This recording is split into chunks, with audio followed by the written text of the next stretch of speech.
In this video, I'm going to teach you how to play Asian Mah Jongg. There's quite a few variations of Asian Mah Jongg, but this is the most popular. I've played this all over the United States, this particular variation of Mah Jongg. It's more like playing gin rummy. There's no jokers involved, there's no card, no Charleston like in American Mah Jongg. And it's simple to learn, easy to play, and it's a real social game. So I hope you enjoy learning this game too. The object of this game is to get 4 sets of 3. So here I have 1, 2, 3, 4, and then a pair. Now it can be the same numbers, or they can be runs 3, 4, 5, or the same numbers again, 5, 5, 5. And the pair can be, it can be numbers, it could be winds, it could be dragons. It doesn't matter, just as long as there are 4 sets of 3 and a pair. Now, if somebody discards a tile that you need, say here you have the 2 dots, and somebody discards a 2 dot. You can say take, and you can take from any of the players as long as it's 3 of a kind. But let's say if this were somebody discarded the 5 dot, and the person there discarded the 5 dot, you could not take it. You can only take a discard that helps your run if it is from the person on your left. This person can throw it, but you can't take it. This person can throw it, but you can't take it. You can only take it from the left to complete a run. So once again, 3 of a kind, you can take from any discard. But the runs have to come from the person on your left. Now, if you were to call Mah Jongg, let's say this is all you needed to complete your hand for Mah Jongg, you could take it from anyone, as long as it's for Mah Jongg. So if that person throws it, fine, as long as it's for Mah Jongg. This person throws it, as long as it's for Mah Jongg, you can take it. That's the only time. Same thing, let's say you have this, and you need 1 more red dragon to complete your hand. Anyone can throw it, as long as it's for Mah Jongg, and you can take. But otherwise, you can never take a discard for a pair.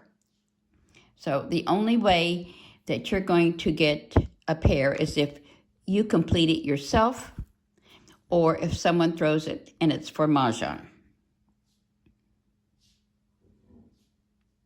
Okay, now I'm going to tell you about a closed secret and an open secret. These are part of the game. Let's say you have these 5 bams, and somebody throws another 5 bam.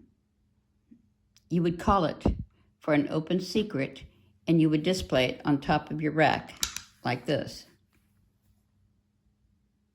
That's called an open secret, and then you would get another tile in place of the tile that you put up here.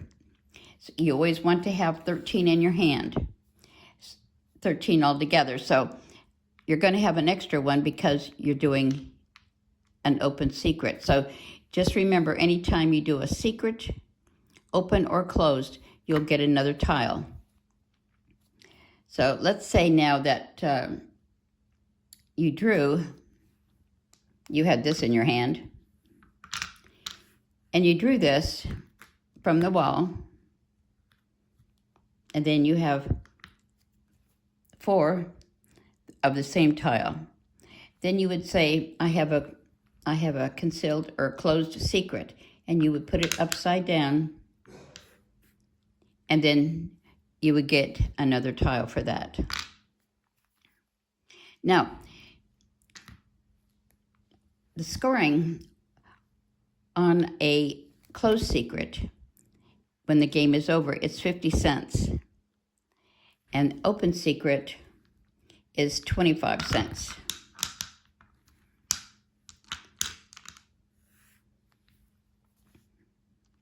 Now, there's another level here to make money, and it's with the flowers. It's if you get 4 flowers. Now you can see these flowers these are black. The 1, 2, 3, 4. These are black, and these are red. So if you get 4 flowers of the same color and in the right sequence, 1, 2, 3, 4, that's worth 50 cents when the game is done. Now, as you play the game, you will be drawing flowers. And every time you draw a flower, you would put it up here, and you will always get a tile in place of that flower.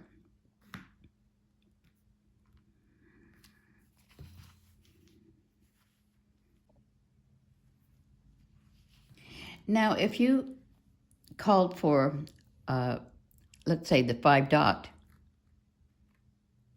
and somebody says, wait, I want it. Anyone who would have 3 of a kind would trump a run. So the person who has 3 5 dots would get this 5 dot before you. So like if somebody here called for a 5 bam, and somebody says, wait, I want a 5 bam.